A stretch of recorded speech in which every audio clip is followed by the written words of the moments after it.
The Crow movie? Yeah, the Crow movie, starring Brandon Lee and directed by Alex Proyas. It was the film was so good, but so tragic also because Brandon Lee passed away. Oh yeah, we'll get to that. But first, I'm going to talk about a little bit of the production details about this comic and this movie. Because when the studio wanted to adapt the comic book, this is according to James O'Barr. Let me tell you what. It was cursed. Let me guess you what they wanted to do with the movie. They wanted the studio wanted to make The Crow as a musical starring Michael Jackson. Oh no, thanks. No, like James O'Barr actually bursted out in laughter, thinking that they were joking. Oh no, it'd be the worst. I don't know, worse than The Crow Wicked Prayer. Yes. We'll get to that in a moment, but the first film is always gonna be my favorite. Oh yeah, it is a pretty great movie. Yes. But I've got more to talk about. Yeah. What was I gonna say? Okay, this one. Alex Proyas wanted wanted to shoot the movie in black and white. You know, like that'd been good. You know, like the comic book, Yeah. which is also in black and white. And I would have liked to.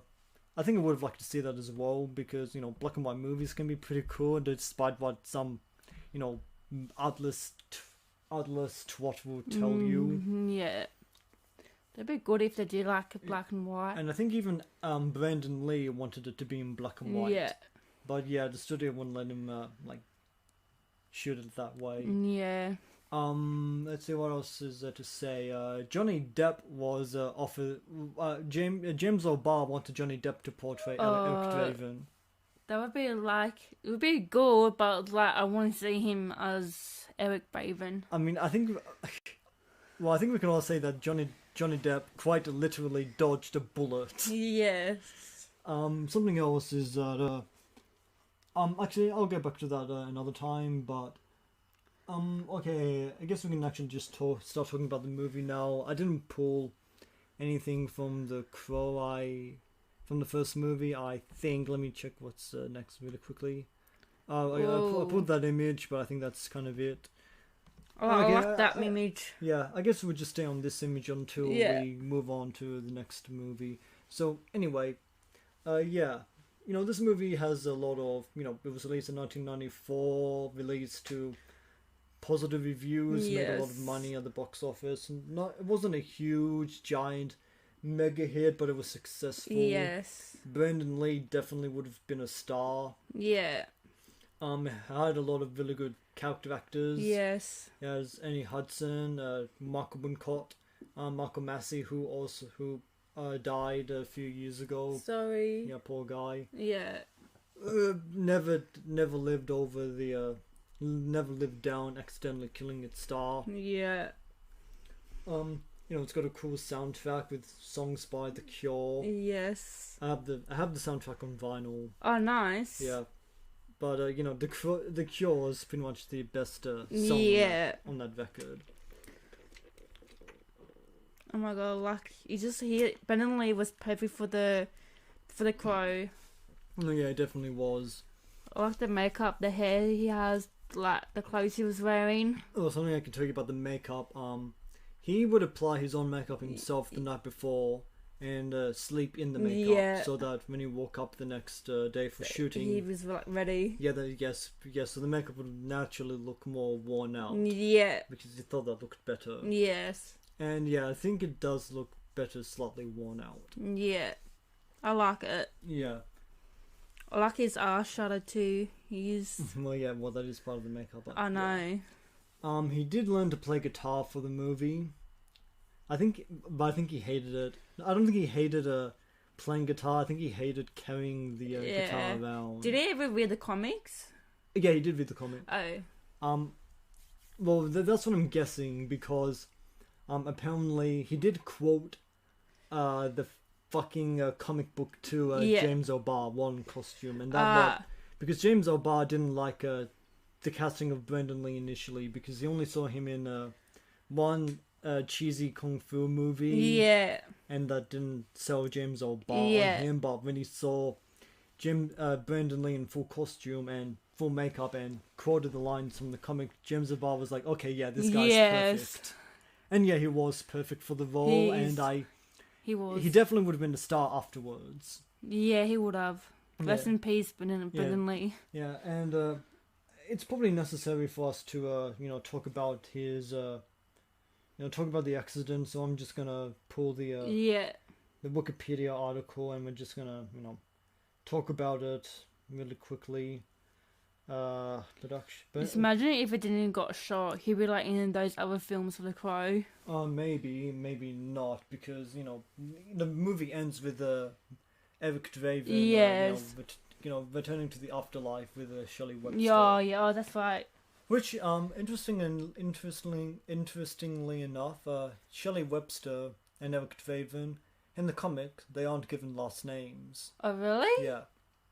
Which, okay, I can't believe this took me so long to realise, but Eric, his last name, Eric DeRaven, Eric DeRaven, Eric the Raven. I mean, that's like some Toriyama kind of naming scheme. Yeah. So anyway, here's a Wikipedia article talking, describing the circumstances of Brandon Lee's death. So, on March 31st, 1993, at EUE Screen Gem Studios in Wilmington, North Carolina, Lee was filming a scene where his character Eric is shot after witnessing the beating and rape of his fiancée. Actor Michael Massey's character Funboy fires a .44 Magnum Smith & Wesson Model 629 revolver at Lee as he walks into the room. A previous scene using the same gun had called for inert dummy cartridges fitted with bullets, but no powder or primer to be loaded in the revolver. For close-up scenes that use a revolver where the bullets are clearly visible from the front and do not require the bullet to be actually fired, dummy cartridges provide a more realistic appearance than blank rounds, which have no bullet. Instead of purchasing commercial dummy cartridges, the film's prop crew, hampered by time constraints, created their own by pulling the bullets from live rounds, dumping the powder charge, then reinserting the bullets.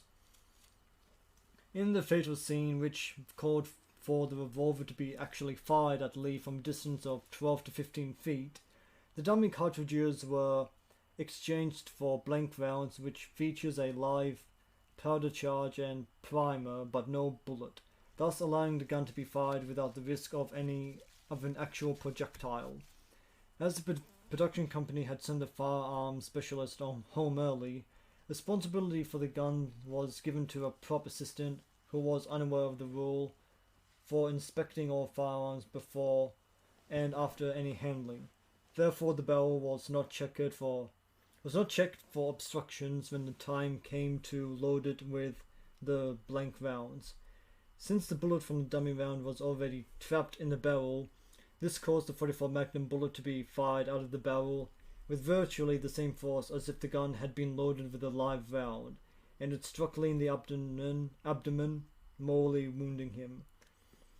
Oh wow. Yeah, so everything else I can kind of just tell you from me. I think Brendan Lee, I don't think he was dead on arrival when I brought him to the hospital, but yeah, he did die when he got there. And they finished the movie without him. And, they used various methods, stunt doubles, CGI. Yeah. There was a mask that they made from his, a plaster mold of his face.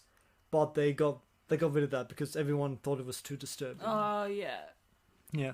But despite the tragedy and everything else, this movie was a success. And, yeah, it was. Yeah, it was a critical success, financial success, audience success. It's a huge cult film.